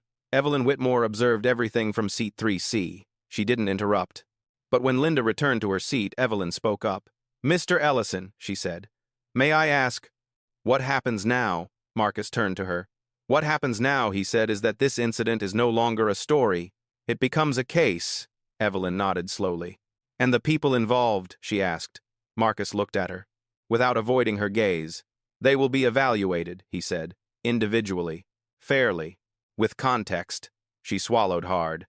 "That includes consequences?" she asked. "Yes," Marcus replied. "Consequences always follow patterns. Otherwise, nothing changes." Evelyn looked down at her hands. When she looked up again, her voice was different. "I've been on many boards," she said. "I've seen apologies come and go. This feels different." Marcus nodded. "Because it doesn't end with words," he said. A young flight attendant brought water. She placed the glass down in front of Marcus, her hands trembling slightly. "Here you go, sir," she whispered. "Thank you," Marcus replied. She looked at him, then suddenly said, "I've seen things like this before. Just never saw anyone stop it." Marcus looked at her. "Stopping it," he said, "is a group effort. Today it just started with one refusal." She nodded, her eyes welling up with tears, then turned away. Marcus's tablet vibrated slightly. A new internal message. "Board notified. Independent review panel activated." Marcus read it. Then he locked the screen. He leaned back in his chair, allowing himself to breathe a little slower for the first time. He thought of the people who wouldn't be in that meeting room, the people who had been asked to be flexible, the people who had been eliminated without a chance to return to the cabin.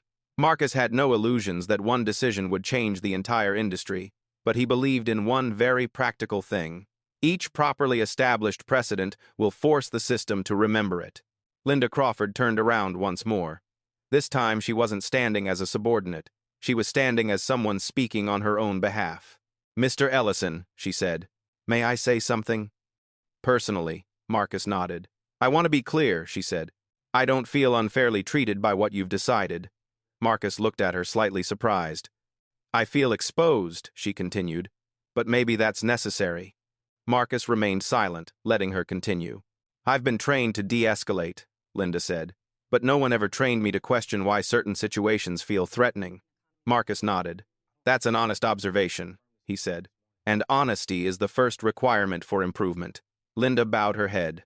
"Thank you for not turning this into a spectacle," she said. Marcus looked at her. "Spectacles fade," he replied. "Records remain." Linda returned to her seat. Evelyn Whitmore watched, then turned to Marcus. "You could have handled this very differently," she said. "Louder, harsher." Marcus smiled very slightly. "And then it would have been about me," he said. "Not the system." She nodded. "I see that now," she said. Outside the window, the sun was beginning to set.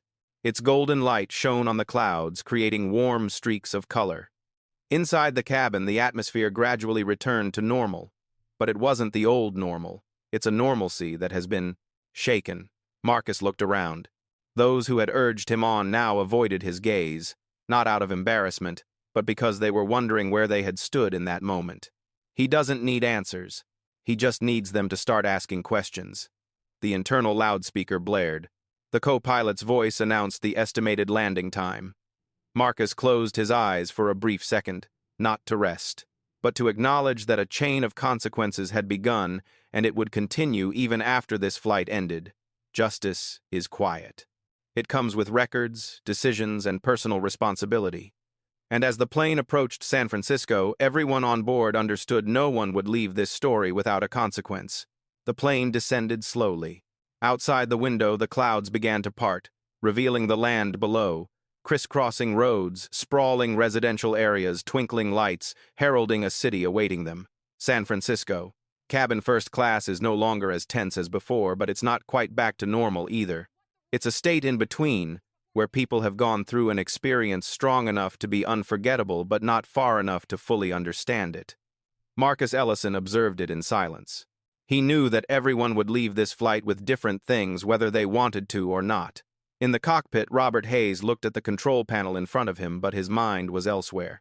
32 years of flying, over 15,000 hours in the air, not a single serious accident. He was used to being trusted. to having his orders unquestioned, to having experience used as a shield for quick decisions. But today, for the first time in his career, Hayes realized that experience does not exempt people from prejudice. He remembers very clearly the moment he uttered the word security, not out of fear but because it was the shortest path to regaining control, and that's what sent shivers down his spine. How many times have I used power as a convenient tool? How many times have I called it a process? When the plane's wheels touched down on the runway, Hayes didn't feel relieved. He felt awake. For the first time in many years, Linda Crawford sat upright in her flight attendant's seat, her eyes fixed straight ahead, but her mind raced through the moments of the day. She remembered being thoroughly trained in de-escalation, how to calm passengers, how to de-escalate a situation. But none of the training sessions told her that sometimes what needs to be cooled down isn't the people but the assumptions of the system. Linda didn't consider herself a bad person. She still didn't think so. But she couldn't deny that she had chosen the easier path. Let the other person disappear instead of letting the unpleasantness remain. When Marcus Ellison said that his decision wasn't a sentence but a pause, Linda understood something very important. The consequences don't necessarily have to be destruction. Sometimes it's a temporary pause, an opportunity for humanity to reflect on itself. Linda wondered if one day she returned to the sky, where would she stand if a similar situation occurred? And she knew that the answer wouldn't be as easy as it used to be. Evelyn Whitmore took off her glasses and placed them on the small table in front of her. She looked at her blurry reflection in the lenses. She was used to being given preferential treatment, not because she asked for it, but because the system automatically did it for her. Today, for the first time, she realized she had unconsciously relied on that privilege to ask others to give up their seats, not out of malice, but out of habit. When Marcus Ellison asked her what kind of precedent, that question stayed in her mind throughout the flight. Precedent. She spent her whole life setting precedents for herself in business, in society, in closed rooms. But she never considered the precedents she was inadvertently creating for others.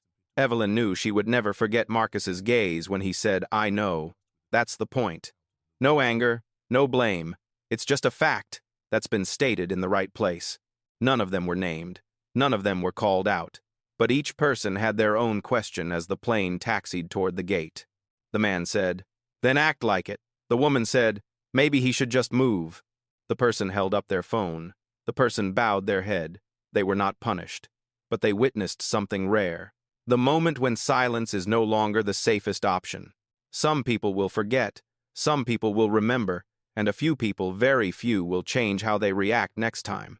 Marcus didn't need to know who any of them were. He only needed to know that they had seen. When the plane came to a complete stop, Marcus Ellison didn't stand up immediately. He looked around the cabin one last time, not seeking recognition, not expecting an apologetic glance, just a very quiet acknowledgement. He knew this story doesn't end here. It will continue in meetings, emails, reports. Smaller, less dramatic decisions, but more persistent ones. As he stood up, some people avoided his gaze. Some nodded very slightly. A young flight attendant whispered, "Thank you." Marcus smiled, not because of the thank you, but because he knew the thank you wasn't the goal. The goal is to take on responsibility. He stepped off the plane. No security escort, no ceremony. Just a man walking into the airport like everyone else. But in the system he had just left, something had changed. Not entirely, not thoroughly, but it's enough to make it impossible to go back to how things used to be. Marcus Ellison knew this well. That's all that practical justice can accomplish in a day, and sometimes that's all it takes to get started. Everyone left the flight with different things. Not everyone suffered a loss. Not everyone received compensation. But no one left without taking a trace with them, and it is those traces that will determine who they become later. When Marcus Ellison walked out of the arrival gate at San Francisco Airport, there were no cameras waiting, no reporters jostling, no curious crowds. Only familiar faces, tired faces after a flight, suitcases rattling on the stone floor, hasty hugs, brief phone calls saying, "I just landed." Outside, the city was functioning as usual. And that's what Marcus was thinking about the most. An event significant enough to shake a first-class cabin, but too small to bring the world to a standstill. So how many times a day do smaller things like this happen? And how many of those times did no one return to the plane? Marcus stopped in front of the large airport window, looking out at the highway in the distance. A long line of cars stretched on, seemingly without end. He realized he wasn't thinking about Linda, not thinking about Hayes, not thinking about Evelyn Whitmore. He was thinking about people who had no choice, those who were asked to be flexible in the office, those who were asked to leave the restaurant, those who were deemed not a good fit for the brand image. No reports, no records, no independent panel. There's only one quiet conclusion. You don't belong here. Marcus understood this very well. The problem doesn't lie with specific people. It lies in systems that are accustomed to operating on assumptions. That afternoon, Marcus had a brief meeting with Ellison Dynamics' executive team. It wasn't an emergency meeting. There was no tense tone, just a pre-scheduled meeting, but the content was different. Before we move on, Marcus said calmly, I want to add one item to the agenda. Everyone was silent. No one objected. Northway Atlantic, he said. The acquisition is complete. But culture doesn't transfer with paperwork. A few people nodded. I don't want this to be handled as an isolated incident, Marcus continued. No press spin, no internal memo that disappears after a week. David Reynolds sat opposite him, nodding slowly. So what do you want to do? David asked. Marcus didn't answer immediately.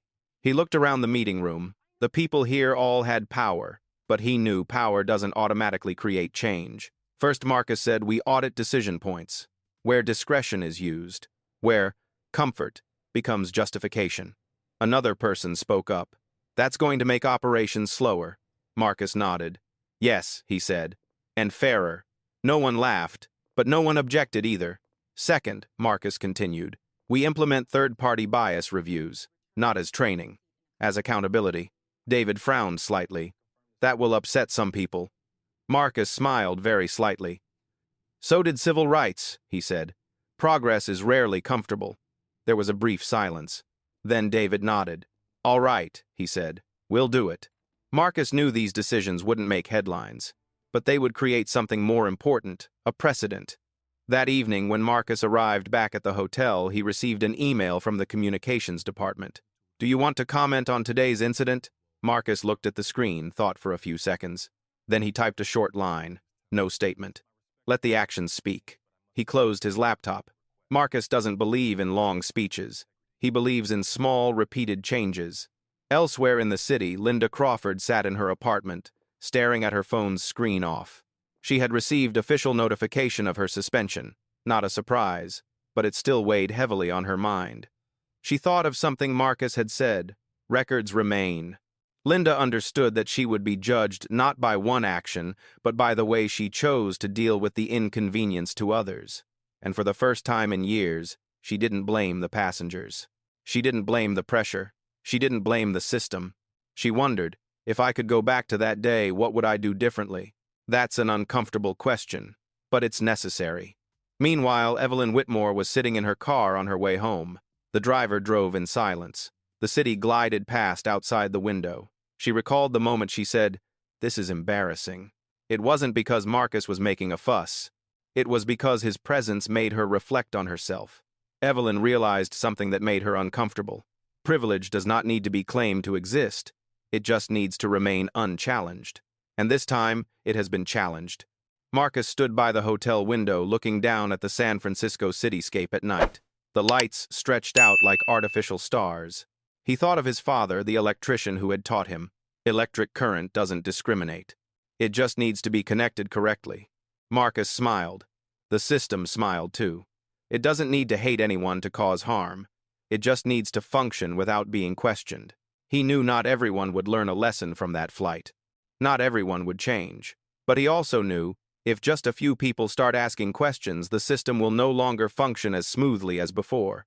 And sometimes that's just the beginning. Marcus doesn't see himself as an icon. He doesn't want this story to become a legend. He just wanted it to be an example. For example, you don't need to yell to be respected. You don't need to ask permission to be present. And you don't need to be the CEO to say no. But if you're the CEO, you have the responsibility to turn that statement into real change.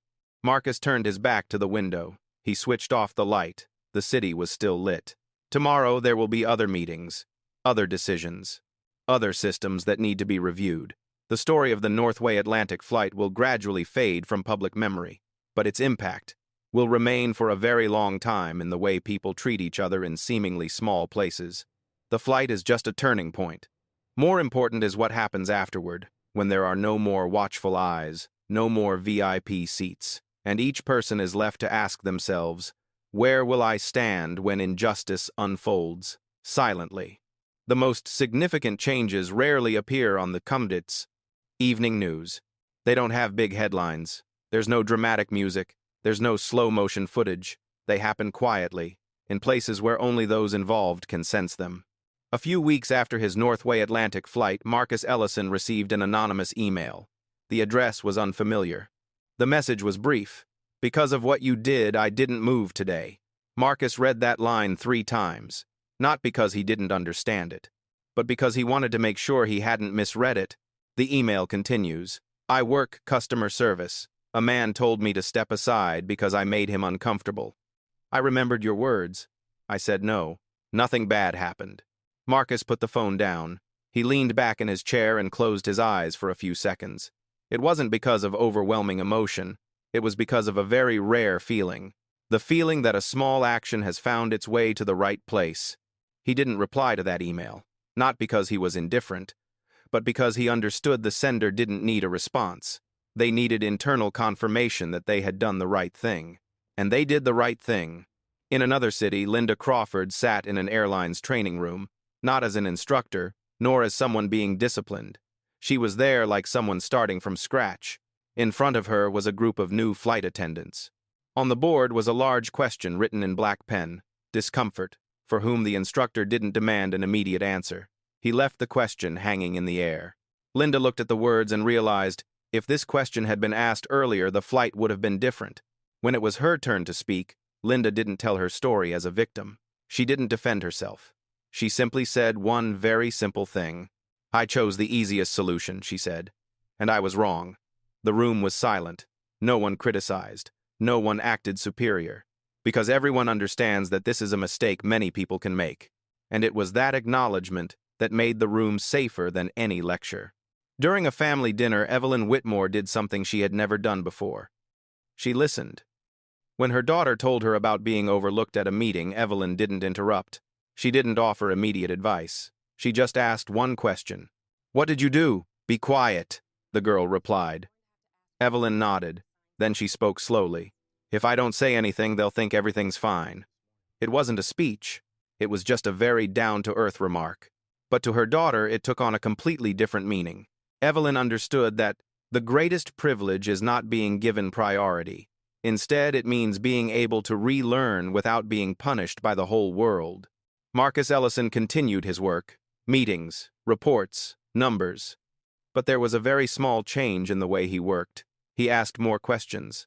Of asking is not to control, but to understand.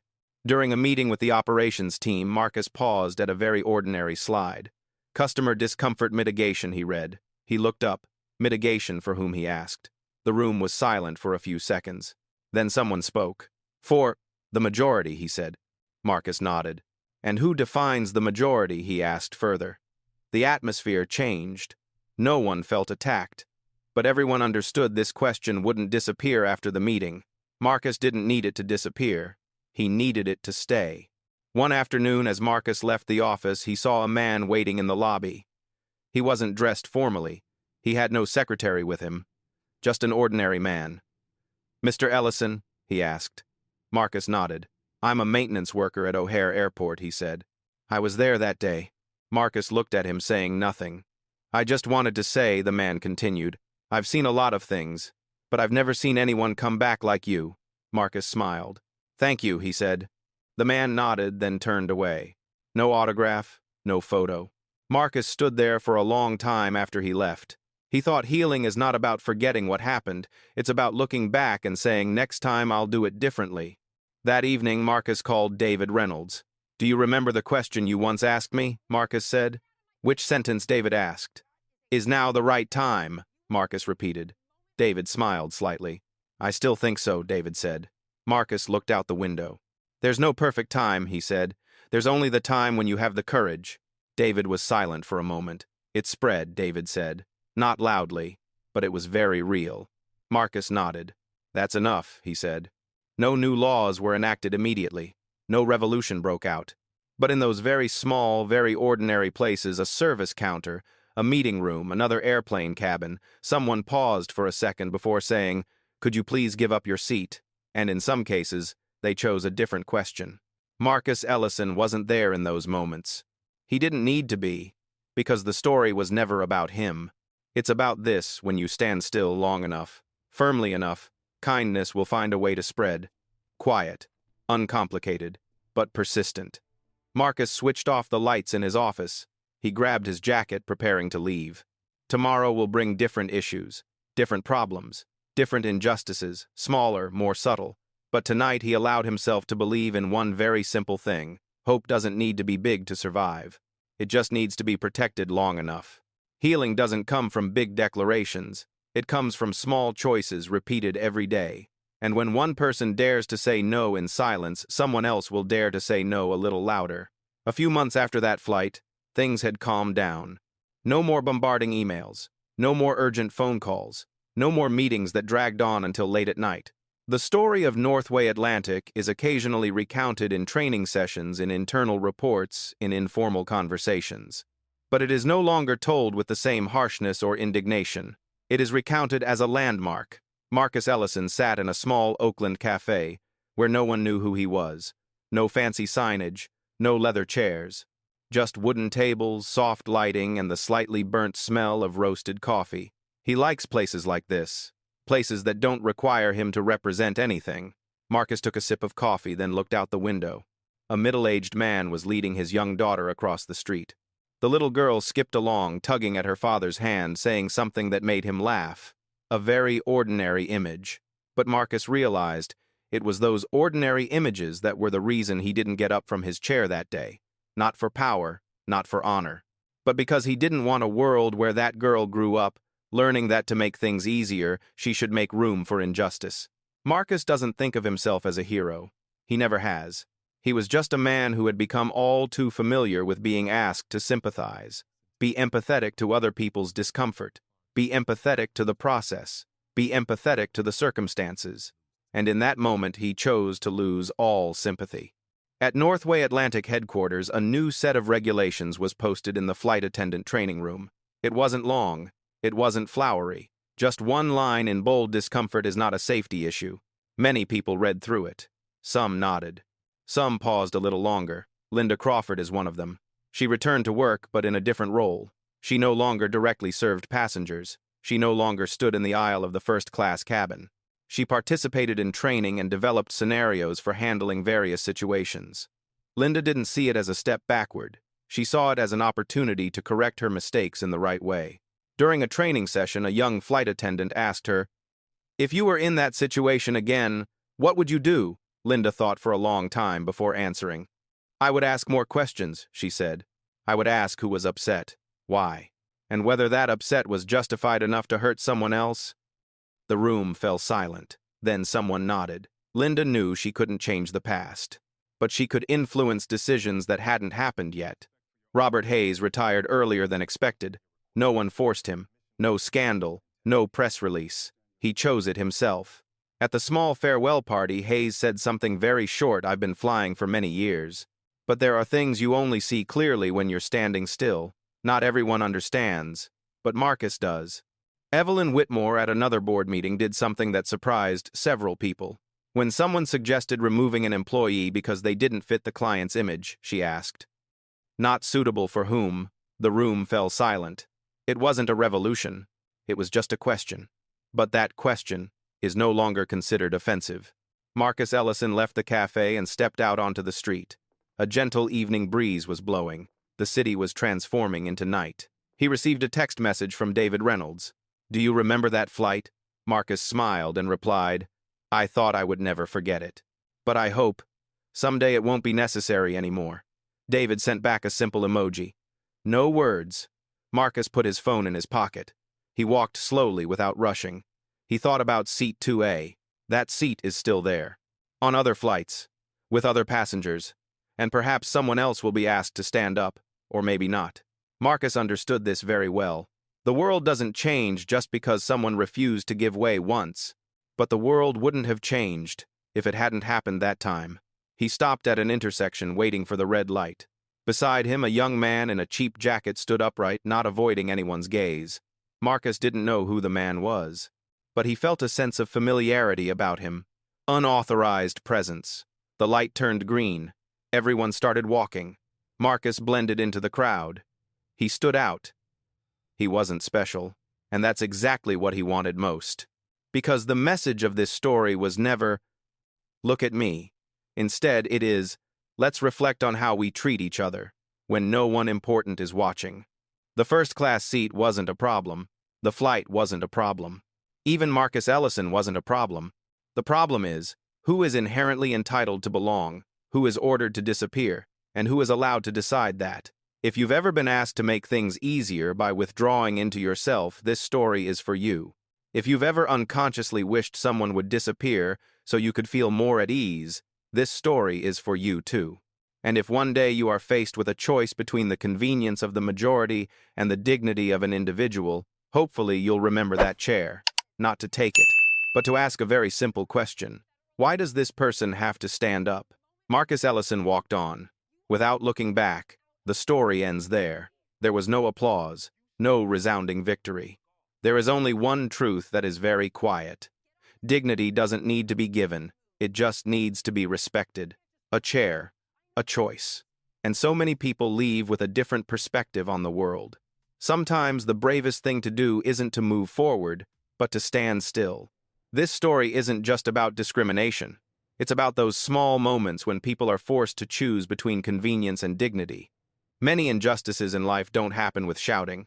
They happen with gentle words. Just let it go. Be flexible. Don't make things complicated. The problem is the person who has to be flexible is often not the one who has the choice.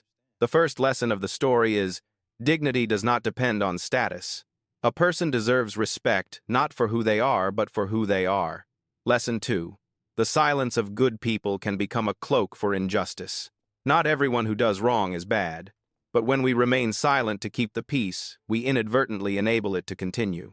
And the most important lesson, especially for those who have been through many ups and downs in life, courage isn't always about moving forward. Sometimes it's simply about standing still and saying no.